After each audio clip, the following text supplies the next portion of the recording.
Olá, minhas amigas, meus amigos. Hoje, pela segunda vez, o nosso segundo encontro entre amigos hoje. Tivemos de manhã uma conversa muito legal sobre a questão importantíssima desse momento, violência contra a mulher, mas com pessoas extremamente qualificadas nesse debate. Foi muito bom o debate. E agora, fechamos o dia com esse outro momento especial, com a presença de grandes amigos e que vem hoje discutir o momento atual do país. Querido amigo Gaudêncio Torquato, nosso cientista político, obrigado por aceitar o convite. Obrigado, Marcos, pelo convite e pela oportunidade de bater nesse papo aqui com grandes amigos a partir de você, o nosso querido Lavareda, né, o nosso guru das pesquisas de ciência política, e a minha querida amiga Helena Chagas, ex-ministra de Estado, viu? E que nos honra também com sua presença, ela que é uma grande, vamos dizer assim, autora de um dos melhores textos jornalísticos desse país, viu, Helena? Obrigado. Obrigada.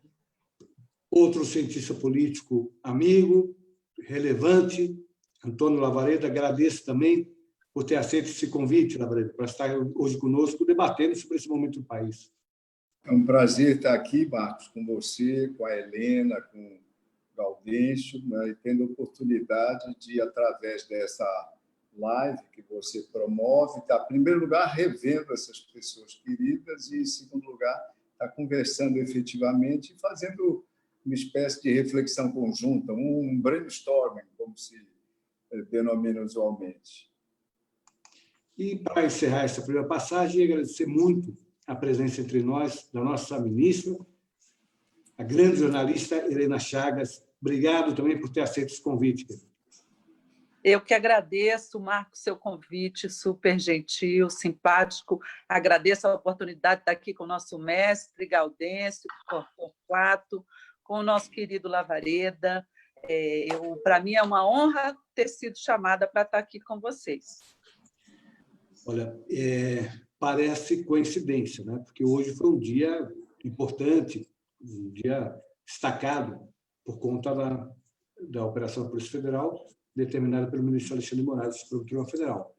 Mas foi uma mera coincidência, nós já tínhamos marcado. E, na verdade, no Brasil, todo dia acontece alguma coisa, de forma que, se não fosse hoje, fosse ontem, também estaríamos comentando a outra operação da Polícia Federal em relação ao governo do governador do Rio de Janeiro. Começando pelo Gaudêncio. Gaudêncio, fiz a pergunta antes, repito a pergunta. Quando começa o Brasil a sofrer desses eternos incidentes? Digo incidente, todo o evento que quebre a paz social. É do descobrimento do Brasil, é da sua independência, do estabelecimento da República, do golpe militar. Quando começa esse momento que o Brasil vive de uma sequência de atividades com problemas institucionais que trazem tranquilidade para a sociedade? Posso começar lembrando que a índole nacional ela foi muito estudada, e essa índole nacional agrega algumas posições, alguns valores, alguns princípios, e estão diariamente sendo objeto de análise e fazem e justificam, vamos dizer, a cultura política. A questão da improvisação, do desleixo, da indisciplina, da fuga às normas, a questão do catastrofismo, enfim, esses aspectos todos estão, vamos dizer assim, permeando a crise política. Esses vêm lá de trás. Na verdade, eu até costumo dizer que, quando o Cabral chegou ao Brasil, né, houve aí a primeira grande troca, né, o toma lá da cá começou com os índios querendo aquele penacho bonito do capitão, né, na troca por espelho, na troca de uma coisa por outra. Então, evidentemente, a área do descobrimento, na época do descobrimento, nós ganhamos aí os primeiros traços, os primeiros troncos na área do patrimonialismo. Em 1534, João III criou 15 capitanias hereditárias e distribuiu aos seus amigos. Muito bem, eu costumo dizer que até hoje essas capitanias ainda estão por aí, né? Sendo dominadas por capitães da política, caciques políticos. E nós temos a árvore do patrimonialismo, o tronco do patrimonialismo, que deu o familismo, deu o fruto do fisiologismo, do caciquismo, do mandonismo, do familismo, uma certa, entre aspas, filocracia que nós estamos vendo hoje. Então, essa crise política de hoje, na verdade, ela é mais característica da contemporaneidade, é isso que nós temos aí uma imbricação de 3 grandes crises. A crise sanitária, evidentemente, que devasta não apenas a sociedade brasileira, mas a sociedade mundial, né? A ponto de alguns analistas considerarem que essa pandemia é a catástrofe mais violenta dos últimos 100 anos. Nós temos uma crise econômica que já, na minha visão, vem um pouco de trás também, um pouquinho de uns anos atrás, se agrava agora a ponto de nós contabilizarmos este ano, né, projetamos para esse ano, uma queda de mais de 5% do PIB. E, evidentemente, temos uma crise política que se agrava a partir da índole, do comportamento do nosso governante, que, evidentemente, é uma índole guerreira, uma índole agressiva e conservadora, e, evidentemente, ele está puxando aí, né, quase todos os dias, as suas bases, querendo motivar as suas bases de uma visão ortodoxa, de uma visão muito conservadora, e, com isso, criando cada vez mais insatisfação em certos segmentos médios da sociedade. Então, eu acredito que nós temos aí 3 crises que se juntam, se interpenetram, e eu não vejo condições, vamos dizer assim, de se chegar a uma solução pacífica. Essa questão do discurso da pacificação que o Rodrigo Maia fez ontem, lançou ontem no seu discurso, a questão da integração dos poderes, a questão do respeito aos poderes. O que eu vejo é uma interpenetração de funções, o judiciário entrando na política, a política, digamos assim, sendo um objeto também de interferência do executivo. Então, nós estamos vendo aí uma extrapolação de funções por parte dos poderes. Ajustar tudo isso requer, Márcio, uma química, requer uma equação muito complicada, muito complexa. Eu não sei se vamos conseguir isso fazer no curto prazo. Helena, deixa eu lhe perguntar. Eu semana passada, teve conosco o Michel Temer.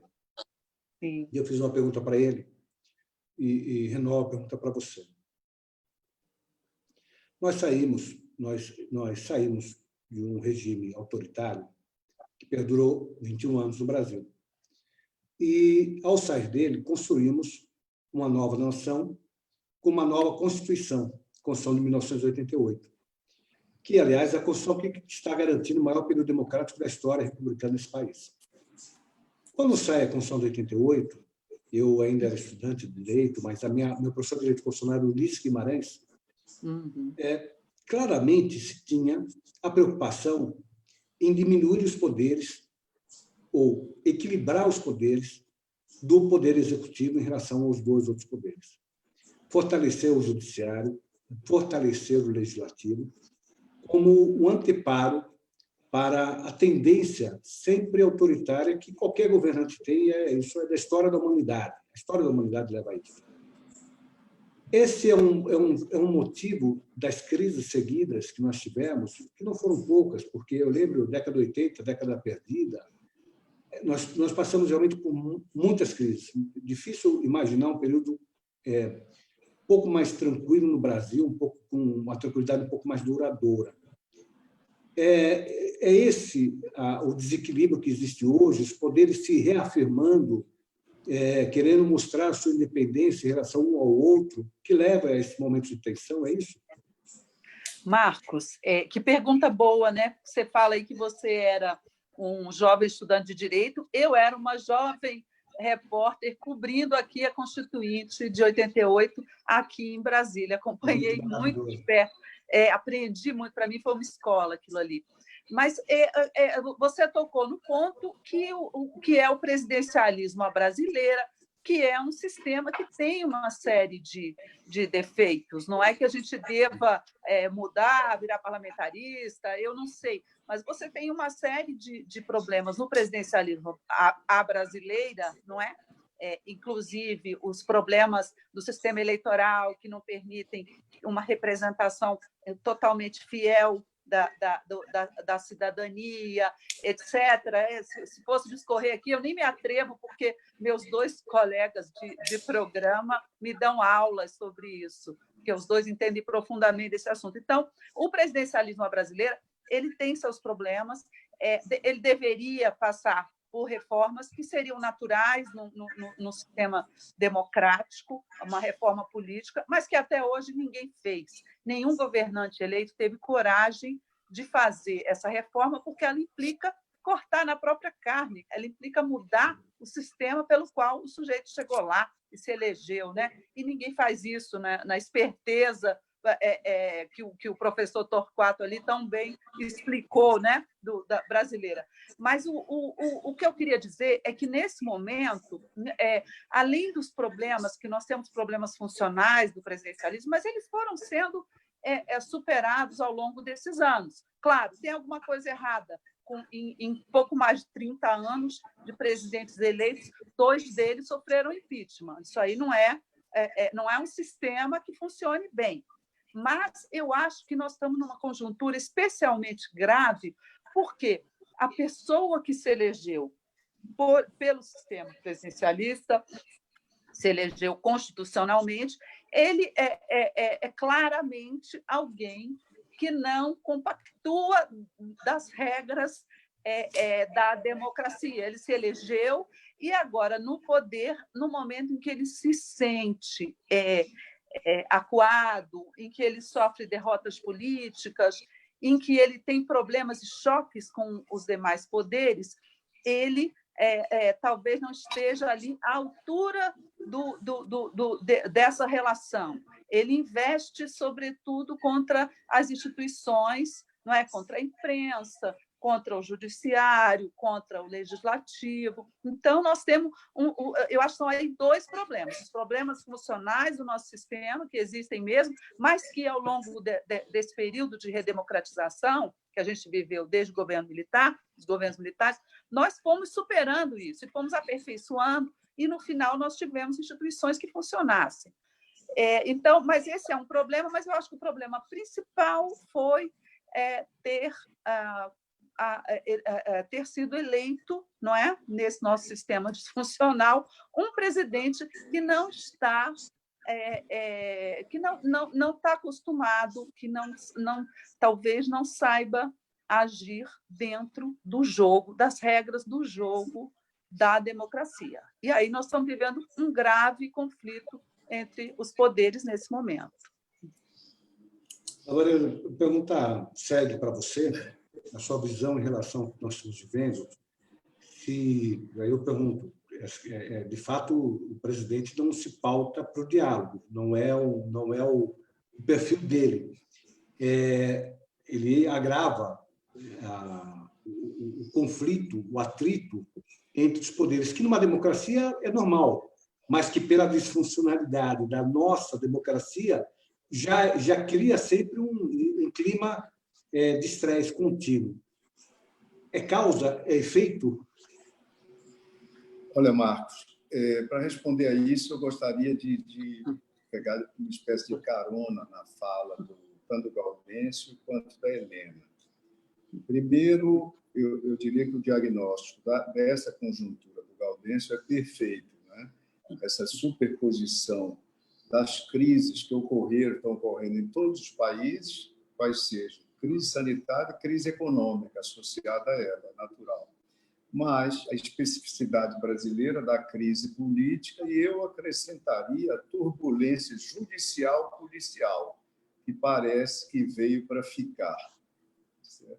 Tudo isso faz mais do que uma tempestade perfeita, faz um furacão perfeito, né, sobre a nossa sociedade, sobre as nossas instituições. O diagnóstico que isso tem a ver com o nosso presidencialismo, que a Helena vocalizou, ele é perfeito no meu entendimento. E eu também faria apenas algumas emendas aditivas, por assim dizer, né? Diria o seguinte: um dos problemas do nosso presidencialismo é extrínseco a ele, porque tem a ver com a natureza do nosso sistema partidário eleitoral, que nos empurrou na direção do que temos hoje, que é a representação política mais fragmentada do mundo. É um recorde interessante para nenhum sistema político. Devo dizer também que isso vai ser diminuído, vai ser mitigado ao longo do tempo, mercê da alteração na legislação eleitoral de 2017. Mas isso não vai ter efeito instantâneo. Por exemplo, até 2022, nós temos que conviver com essa realidade. Quando você tem presidencialismo e você tem um sistema partidário eleitoral que gera uma representação fragmentada, você está falando em partidos políticos que, além de todos os problemas que o desenvolvimento tecnológico, etc. e tal, terminou por acarretar mundo afora, no nosso caso específico, nos propiciou, infelizmente, partidos desconectados de correntes de opinião pública. Uma exceção do PT, etc. e tal, os partidos só existem, só corporificam, só representam alguma coisa, ou seja, só tem significado quando ultrapassam o umbral do Congresso. Só dentro do Congresso os partidos podem dizer e podem se apresentar com algum significado. Na sociedade, eles não são nada, eles não deitaram raízes na sociedade, porque é praticamente impossível um sistema com mais de 30 legendas, 27 do parlamento, etc. e tal, ter alguma conexão com a sociedade. E que, em determinados momentos da nossa história, esse presidencialismo, quando se encontra com esse sistema partidário, em determinados momentos, eu dizia, e, sobretudo, nos momentos em que você tem líderes carismáticos provenientes da banda à direita do espectro político-ideológico, você os encontra sem base partidária, como Jânio Quadros na Quarta República, como Fernando Collor na nossa República atual e como o presidente Jair Bolsonaro. A taxa de insucesso do nosso presidencialismo, a Helena lembrou a da Quinta República, da Sexta República, que é a república que nós vivemos hoje. Eu adiciono a reflexão sobre trazendo o dado da taxa de insucesso da Quarta República, dos presidentes que não terminaram seu mandato. É a mesma taxa, 50%. É óbvio que esse presidencialismo tem problemas. E quando você se depara com uma situação na qual o presidente, como nós temos hoje, além de não ter base partidária, ele rejeita, logo antes da sua posse, imediatamente após a sua eleição, ele rejeita o que se chamou, o que foi designado, foi Sérgio Abranches que chamou presidencialismo de coalizão. O presidencialismo de coalizão não é um construto, ele é uma exigência do presidencialismo em quadros de pluralismo excessivamente fragmentado, tá certo? Como o que nós temos, e o Giovanni Sartori, lá atrás, décadas atrás, codificou, por assim dizer. No presidencialismo que nós temos, multipartidário, excessivamente até pluralizado, ou o presidencialismo é de coalizão, ou é um projeto cesarista. Não existe outro caminho. E a sociedade, às vezes, evitou ou formulou algum pensamento mais otimista a respeito. Quem não aceita o presidencialismo de coalizão, quem se propõe a não governar com os partidos, está dizendo à sociedade que tem um projeto cesarista.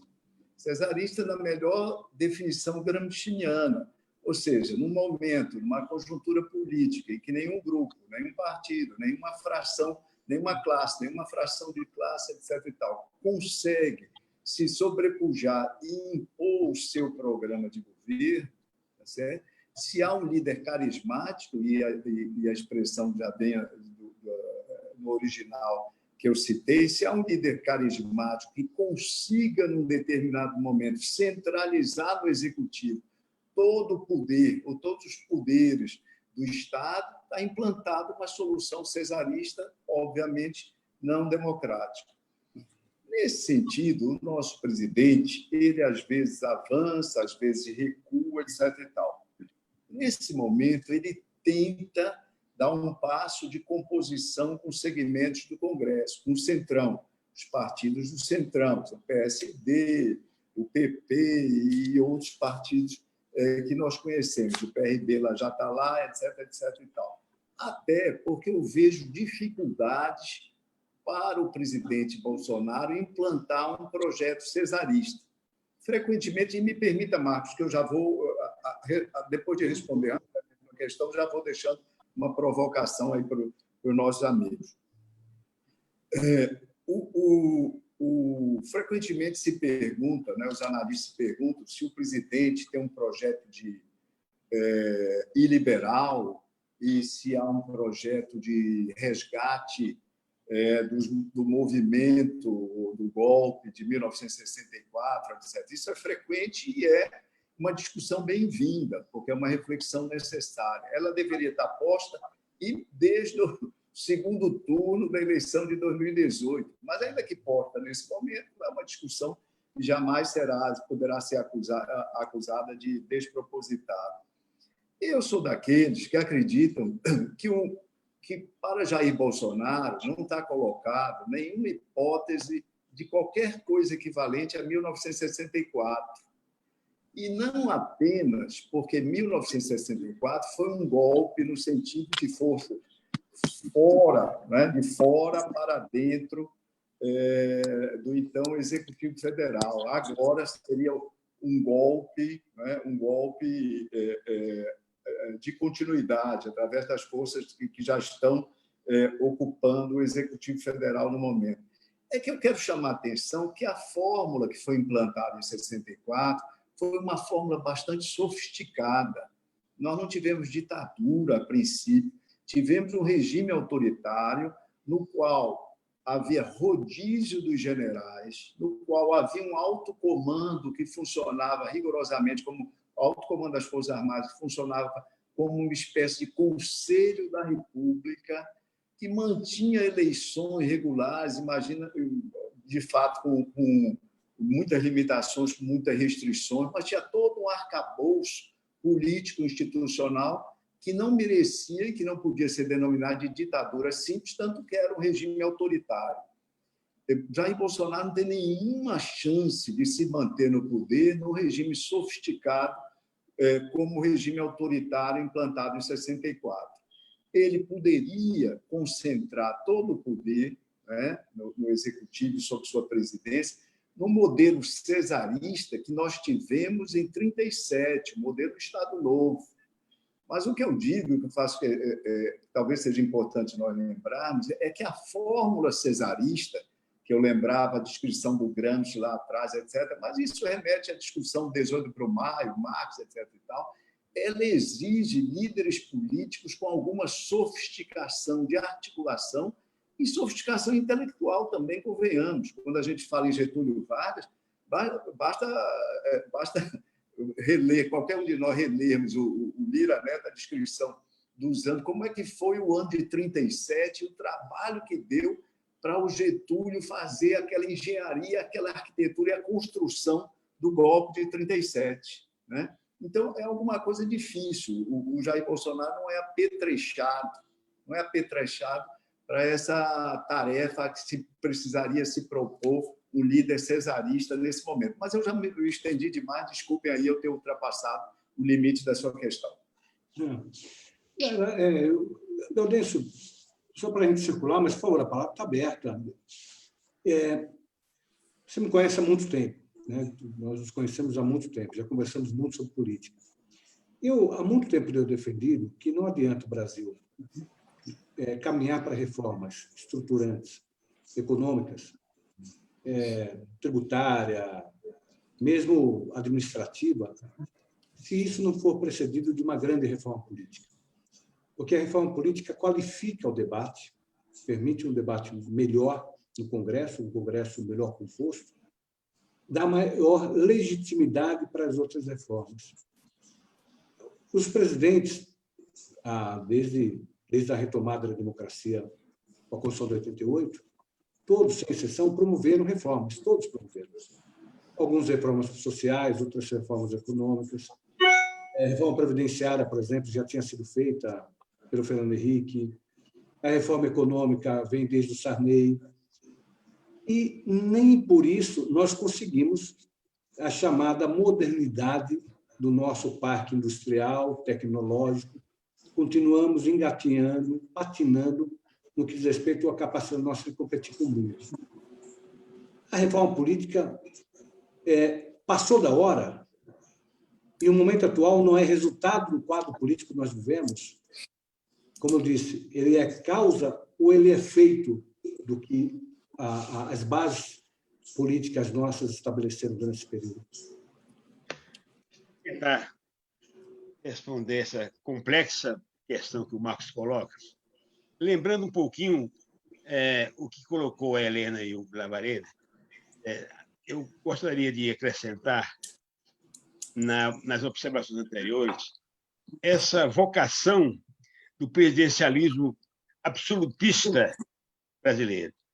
O Zé Murilo de Carvalho, no belo livro chamado Cidadania, Brasil, ele coloca um negócio interessante. Na América Latina, há uma tendência convergindo para o presidencialismo. Evidentemente, significa, tentando traduzir de maneira muito ligeira, o poder da caneta. Então, quem tem o poder da caneta? O presidente, os governadores, os prefeitos, eles são autoridades mais prestigiadas pelo nosso eleitor do que os parlamentares da representação política. Então, há uma vocação na América Latina para este presidencialismo forte, de caráter imperial. Você vê também isso no livro do Zé Vitor, do Nunes Leal, ex-ministro do Tribunal Federal, que escreveu um belíssimo livro, Coronelismo em Chá de Voto, onde ele mostra realmente o poder de nomear, desnomear, tirar, mudar professor de uma escola para outra, vem lá de trás, tempos da época República Velha. Então, essa vocação inevitável, inexorável do Brasil para olhar o poder da caneta, também influencia, vamos dizer assim, a base parlamentar, que, evidentemente, quer cada vez mais melhorar sua performance eleitoral. E, para melhorar essa performance eleitoral, os candidatos precisam de recursos, de verbas para as suas cidades, municípios, evidentemente, porque, na verdade, eles querem entrar no executivo. É o que mostra, por exemplo, essa vontade do político de apoiar, uma vocação governista imensa do Brasil. Muito bem. E, evidentemente, os parlamentares também não querem, vamos chamar, dar um tiro no pé. Uma reforma política em profundidade, Marcos, abrangeria muitas coisas, não apenas, digamos, a questão do tipo de voto. Tem o voto distrital, o voto majoritário, o voto, enfim, proporcional. Envolve a questão da fidelidade partidária, envolve o número de partidos, envolve a questão do escopo partidário, doutrinário. Qual é a diferença que nós temos hoje entre DEM, PSDB, PMDB, PL, PSB, PPP, enfim, na minha visão, são todas siglas, a não ser aqueles grupinhos muito pequenos lá nas pontas ideológicas, né? A esquerda, PSOL, ou da direita, com exceção de um outro partido que tem nitidez ideológica, o resto não tem. Então, e na minha visão, não há vontade política do parlamentar em promover uma reforma no momento em que ele esteja lá na representação. Eu só acredito numa reforma, digamos, em profundidade e em condições de ser, veja bem, implantada dentro de 8, 10 anos. Mas para o mandato seguinte é complicado, muita gente não vai querer fazer isso. Agora, concordo realmente que nós precisamos mudar a política. Mas para mudar a política, Marcos, é preciso também que nós banhemos a sociedade com uma campanha mostrando, digamos assim, mostrando as vantagens e desvantagens do voto isso, voto aquilo, voto digital, voto proporcional, a vantagem de se votar, por exemplo, num partido que tem a doutrina dos Estados Unidos. Dois grandes partidos, tem muitos partidos, mas tem dois que se destacam, o democrata e o republicano. Quando as pessoas votam num desses partidos, eles estão votando num programa da área da saúde, da área da previdência, eles sabem que estão votando. Pergunta se é um brasileiro, se ele sabe até em que partido votou. Ele não sabe. É difícil. Agora, evidentemente, o que se tenta fazer desde o passado, desde a redemocratização, são reformas pontuais, um pontinho aqui, outro pontinho ali, e não resolve nada. Daqui a pouco, esses pontinhos vão sendo canibalizados, vão sendo comidos, digamos, pelos novos valores do status quo. Então, eu só acredito, vamos dizer assim, em reforma política, com um amplo esforço da sociedade, vendo a possibilidade da sociedade fazer pressão, e estou vendo que no médio prazo isso é possível, não no curto prazo. Por quê? Porque eu estou vendo a sociedade brasileira cada vez mais organizada. A organicidade social no Brasil é um fenômeno pouco observável pelos analistas. Ou seja, significa sindicatos, federações, associações, movimentos, núcleos, setores, organizando-se para pressionar o poder central, a área parlamentar. Porque há uma decepção muito grande do eleitor hoje com a política. O eleitor deu as costas à política e está se refugiando agora, está buscando seus centros de referência, seus sindicatos, suas associações, movimentos, porque está acreditando mais nesse poder intermediário da sociedade do que no poder que vem de Brasília. Então, eu acredito que com essa pressão que vem das margens para o centro, com essa pressão, será possível mais adiante nós impregnarmos o Congresso dos Representantes com essa nova consciência, com a consciência de fazer a reforma. Mas não acredito em reforma só de um lado, unilateralmente, ou seja, com o poder central tomando decisões e criando os seus pontos de reforma, na minha visão, só com o envolvimento da sociedade, Marcos. Isso é uma questão, da minha visão, de médio prazo. E a reforma econômica, nós vamos ver, possivelmente ainda, no próximo, são questões pontuais. Né? Como você vê, nós estamos vivendo uma crise de falência dos municípios e estados, que requerem recursos. Como fazer a reforma tributária agora, no momento de pandemia?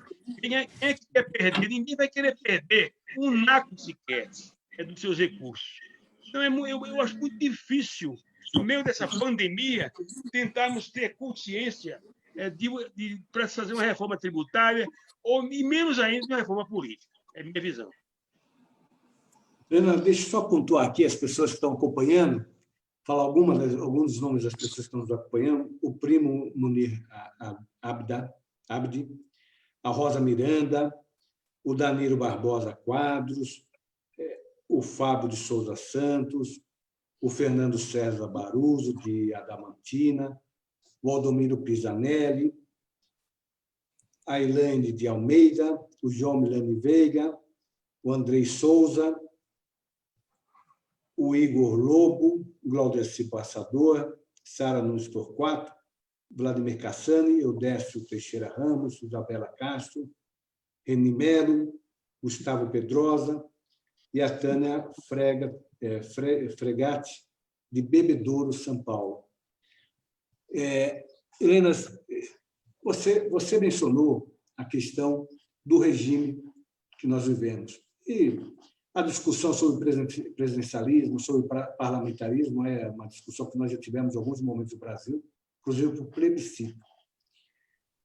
Está na hora de nós enfrentarmos a melhoria do presidencialismo, porque o nosso presidencialismo à brasileira permite muito desse ambiente contaminado do relacionamento entre os poderes, muito por culpa da forma como o presidencialismo foi construído na própria Constituição de 88. Eu cito o exemplo que eu já citei em outros momentos. Os países presidencialistas, cientes do poder de sedução que tem o presidente, eles criam barreiras contra esse poder. Exemplo disso, os Estados Unidos mesmo, que tem uma Constituição enxutíssima, veda alguém eleito para o legislativo assumir cargo no executivo, é proibido. Aqui no Brasil, o presidente, o governador ou o prefeito toma posse, no dia seguinte ele tem uma capacidade de mudar a composição do Congresso, a composição da Assembleia, a composição da Câmara. Não é hora também de nós rediscutirmos o próprio presidencialismo independente de uma discussão que sempre se dá da mudança do regime?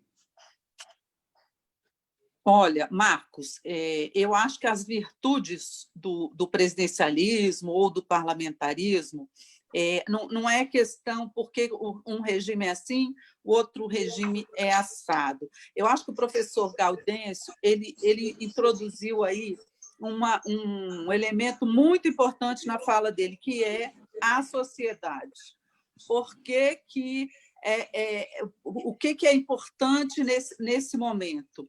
É a questão da sociedade. Você não faz uma reforma política de cima para baixo, impondo a sociedade. Você também não pode sonhar em ter um sistema político perfeito num país com as iniquidades que o Brasil tem hoje, num país com todas as nossas mazelas, desigualdades, falta educação. Então, para você envolver o cidadão na reforma política, você tem mesmo que fazer um grande esforço, um esforço educativo, um esforço para que as pessoas que têm naturalmente essa repulsa política hoje em dia, para que elas comecem a pensar a política, para que elas comecem a participar um pouco mais. Isso parece um sonho, isso parece uma utopia, mas eu acho que você não tem reforma política profunda e que restaure, né? Restaure não, porque eu não sei se já houve algum dia, né? Mas que institua uma relação de maior fidelidade, de maior compromisso entre os eleitos e os seus eleitores, não é? Que hoje em dia a gente vê muito pouco compromisso, você elege e esquece de quem o elegeu. Você não institui isso se você não tiver uma profunda mudança nas regras também eleitorais. As regras, como você elege as pessoas, como é o voto, como é que você vota no seu deputado. Você vota no distrito, você vota no proporcional, você vota no distrital misto. Como é essa eleição? Como é a escolha do candidato a candidato pelos partidos? Você tem tantos detalhes aí que aqui no Brasil, no momento, eles passam batido na discussão política, né? E que você tem que mudar tudo. Você tem o financiamento, por exemplo, o financiamento privado eleitoral foi considerado a origem de escândalos horrorosos de corrupção que assolaram o Brasil nos últimos anos. Aí você institui o financiamento público. O financiamento público também, hoje, o que todo mundo está dizendo é que não deu certo, que o financiamento público também está sendo um alvo de... Eu, pessoalmente, até prefiro o público, mas ele virou alvo de justificada revolta por parte da população, de movimentos sociais. Olha quanto que os políticos estão tirando de um orçamento enxuto, que não tem dinheiro para nada, para as próprias campanhas. Então, você não tem, se você não tiver uma base social nessa discussão, uma base que você incorpore o debate da sociedade, você vai continuar fazendo reformas de cima para baixo que não vão ser absorvidas pelas pessoas, vão continuar sendo rejeitadas, e, na hora de votar, o cidadão vai continuar do mesmo jeito. Eu vou votar porque é um saco, que eu não aguento mais, e pronto. E não é assim que a gente constrói a democracia, né?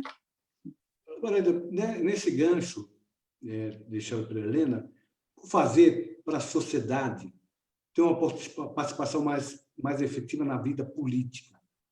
Nós temos um problema sério, nós chamamos a sociedade para manifestar a cada eleição. A sua eleição é quase que os nossos representantes esquecessem dos representados e só se preocupassem de novo na proximidade da próxima eleição. Como fazer para a sociedade ter uma posição mais ativa, eu não sei se o termo é correto ou não, mas de forma mais protagonista mesmo nas grandes mudanças que o Brasil precisa há tanto tempo? Eu acho, Marcos, que essas digamos, providências legais institucionais que o Gaudêncio e a Helena apontaram já ajuda bastante. mudar o sistema eleitoral e algumas outras coisas. Nós precisamos mitigar o nosso presidencialismo, há modelo mundo afora, o sistema eleitoral alemão, por exemplo, em termos de sistema eleitoral, ele é 80% mais barato que nossas eleições proporcionais de lista aberta, isso já está provado, levantado. Ou seja, tem muito conhecimento sobre os problemas e sobre sua superação. Não precisa alguma vontade política de legisladores, etc., para implementá-lo. Mas eu queria chamar a atenção também, Marcos, o seguinte: quando nós conversamos agora, nós não estamos conversando numa fase normal da história do país, da história do mundo. Eu acho que precisamos nos debruçar sobre o que país, né, em que direção o nosso país deve avançar depois dessa pandemia. Por exemplo, a agenda de 2018, a agenda da campanha de 2018 foi, em grande medida, deixada para trás. Óbvio que tem uma parte ali de moralização da vida pública nacional, etc. e tal, que aquilo foi um ganho, digamos, civilizacional. Ela já vem de antes da campanha eleitoral propriamente dita. Mas, por exemplo, a questão da desigualdade é um fato, é uma preocupação que tem que vir para o topo da agenda do Brasil. O Brasil vai sair dessa pandemia empobrecido como país, como economia, mas com a desigualdade exponencializada, com o número de muito pobres, de brasileiros muito pobres, encostando nos 15 milhões de pessoas, e com isso o Brasil voltando, por exemplo, ao mapa da fome, de onde tinha saído desde 2004. Ou seja, o que é que a gente vai fazer como sociedade em relação a isso? A gente vai continuar, quando passar a pandemia, tendo apenas a agenda das reformas liberais como o único receituário para o país avançar, né? E nós vamos deixar essa população de lado. Por exemplo, esse auxílio emergencial, isso não vai ser traduzido, não precisa ser traduzido numa renda mínima que se incorpore permanentemente como colchão social para a sociedade que nós temos, na sociedade. Por exemplo, o levantamento do Datafolha hoje, só um dado. O levantamento do Datafolha sobre lockdown, mas tem uma informação lá embutida. O desemprego, os entrevistados que participaram daquela amostra, os desempregados já são 15%. 15% na amostra do Datafolha.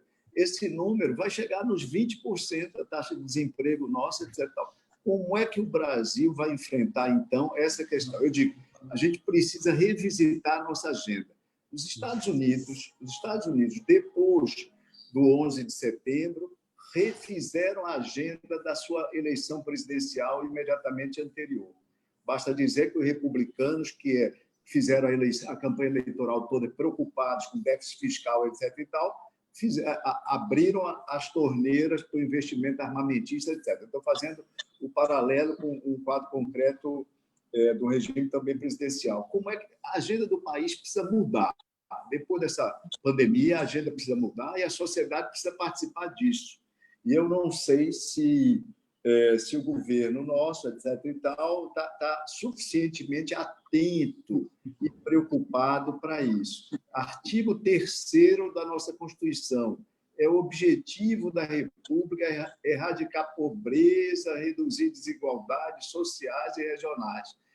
Frequentemente, as pessoas esquecem que isso é mandatório, isso é texto constitucional.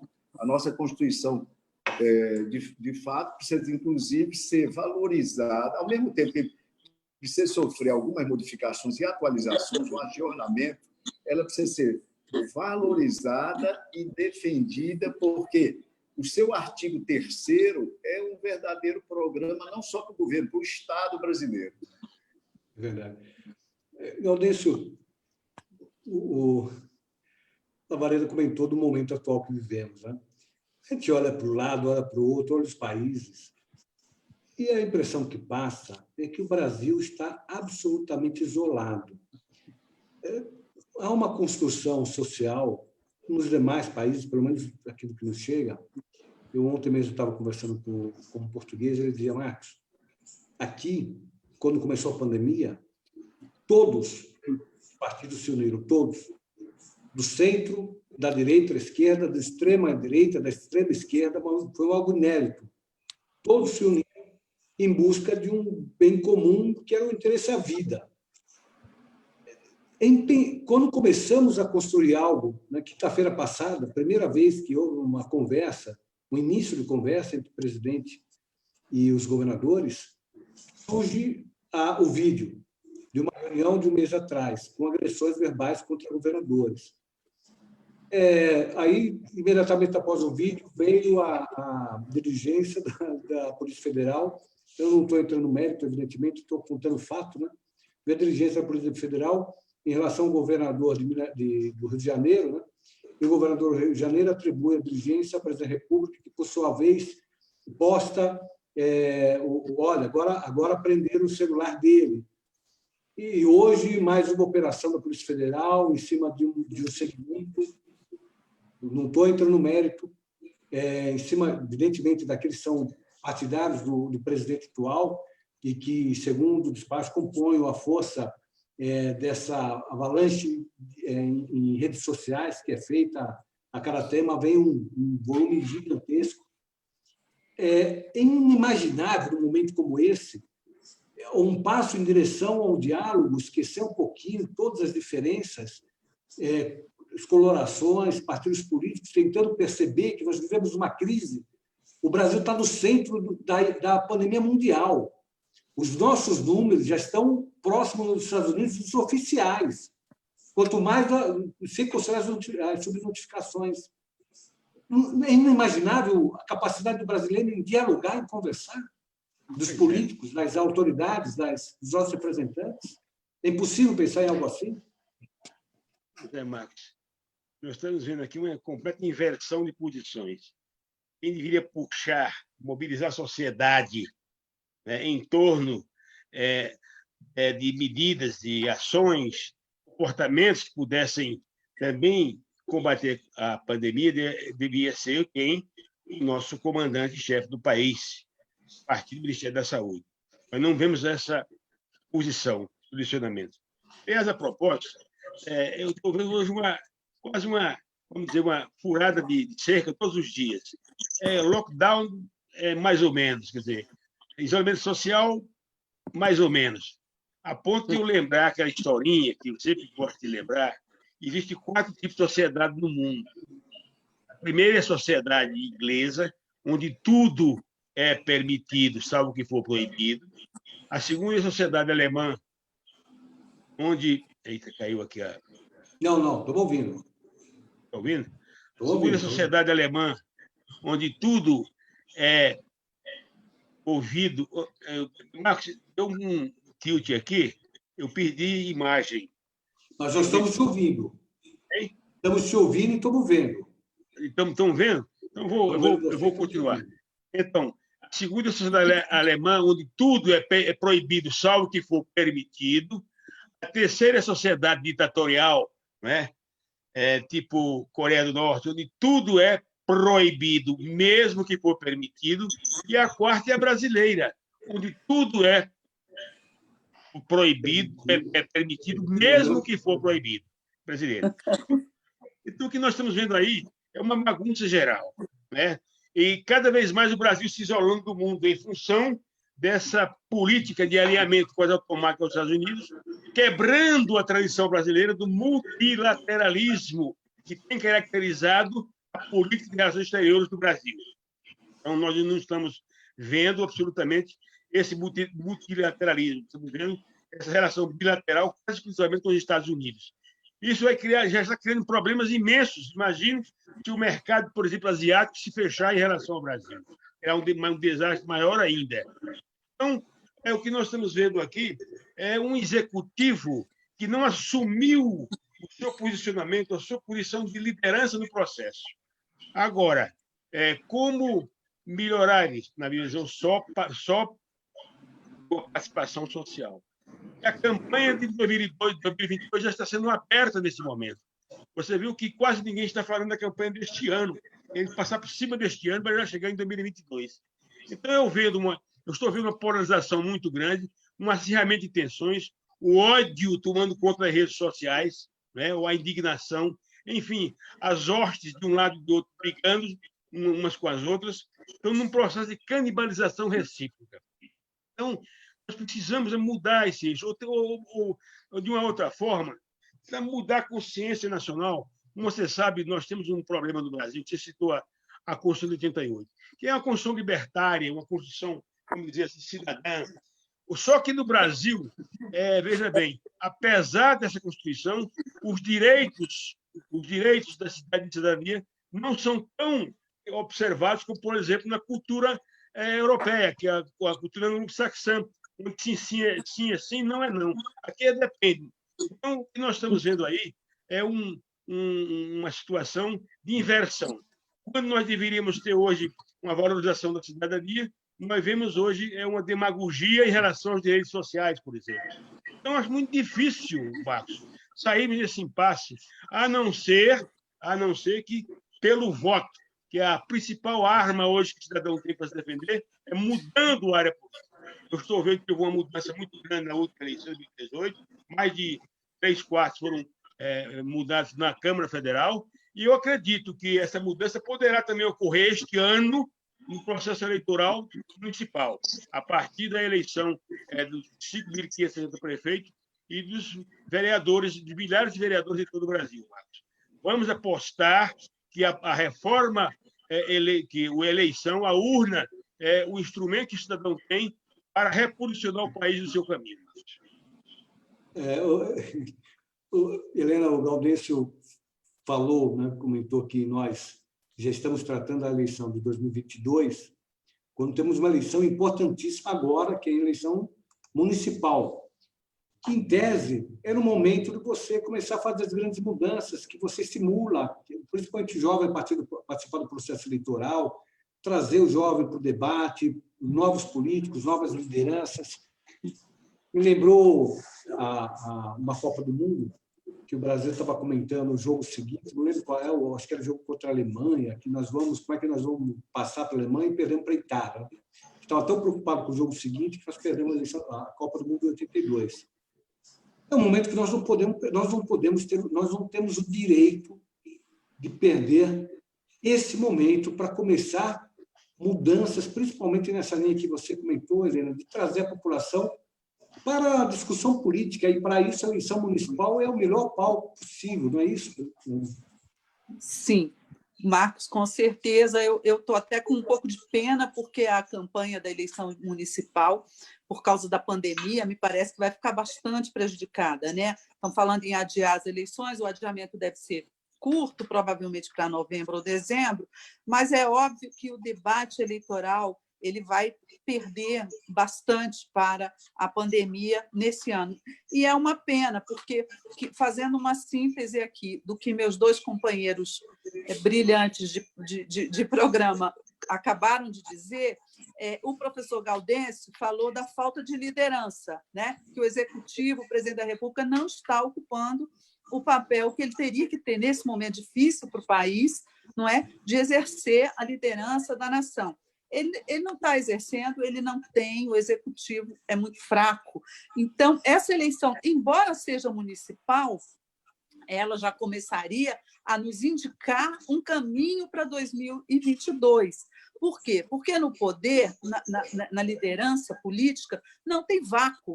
Não é? Quando o líder político não exerce a sua função a contento, ele deixa um vazio, uma outra liderança cresce. E a eleição municipal começaria a apontar para nós, talvez não a pessoa, não é? O líder pessoalmente que seria, mas começaria a apontar para nós a vontade da população em relação a que forças políticas que poderiam florescer, crescer daqui para 2022. Então, eu acho que seria importante. Outro aspecto importantíssimo em que a vontade popular vai se manifestar na eleição municipal é em relação à agenda. Eu achei perfeito o que o Lavareda disse aí sobre a necessidade de mudança de agenda.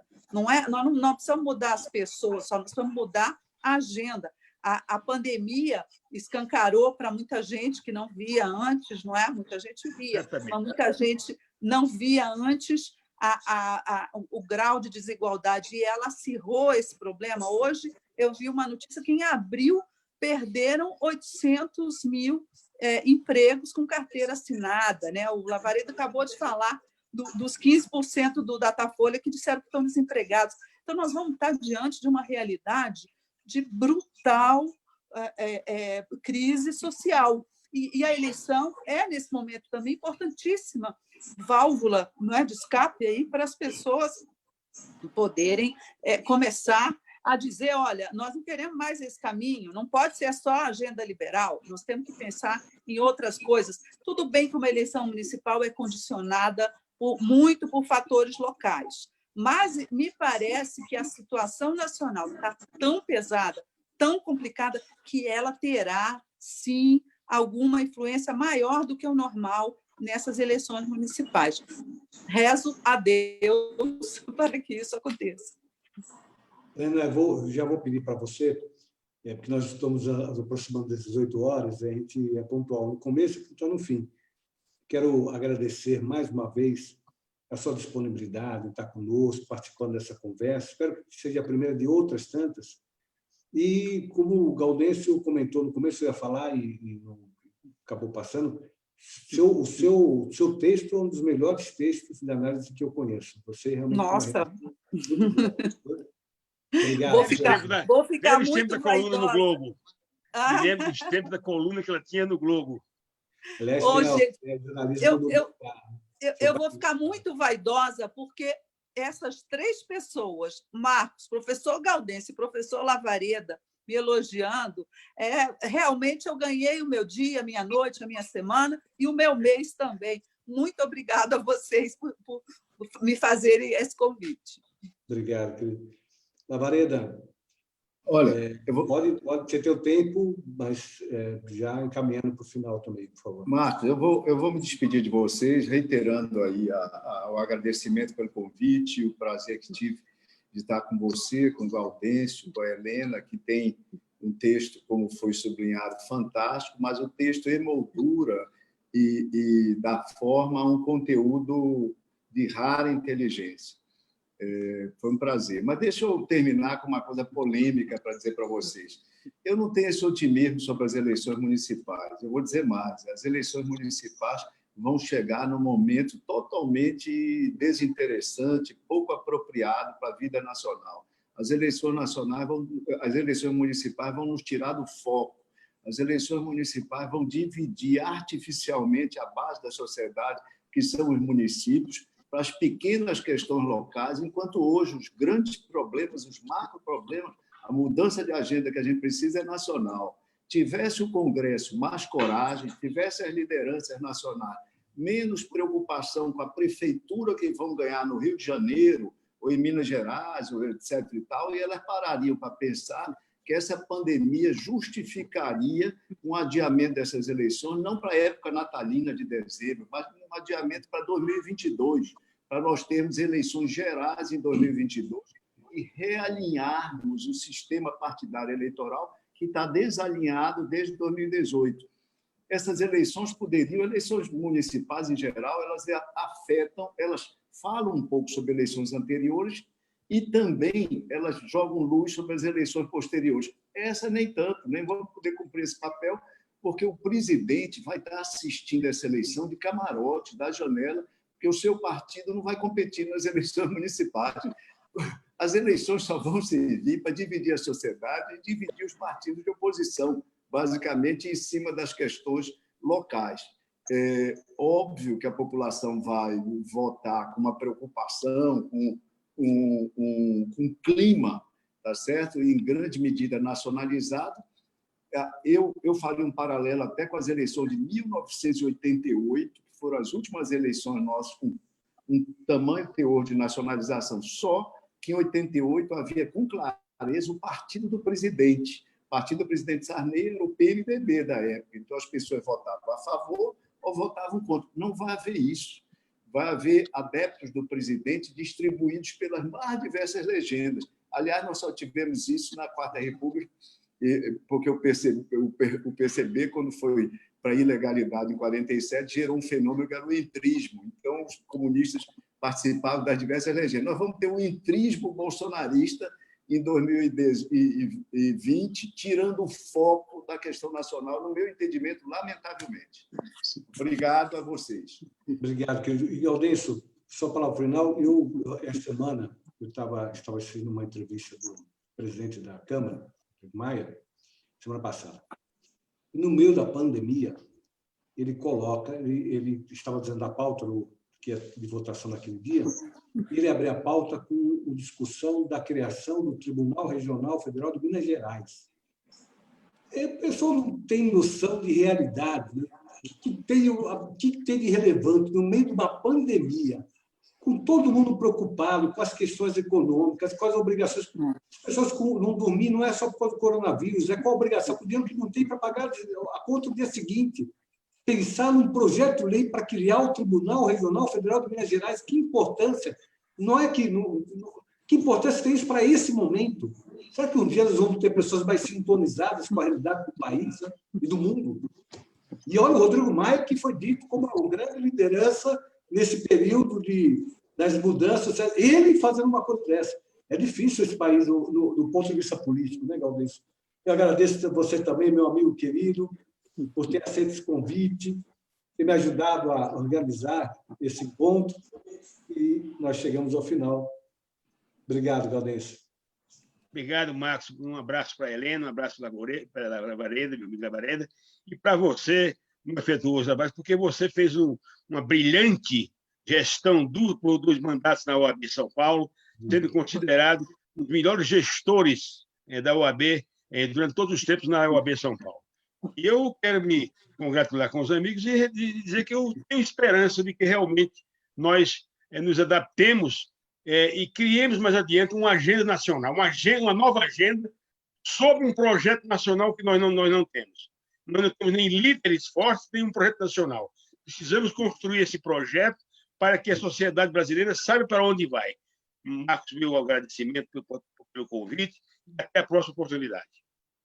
Eu vou encerrar antes, lembrando que amanhã, às 10 horas, nós vamos ter um outro encontro entre amigos falando sobre liberdade de imprensa.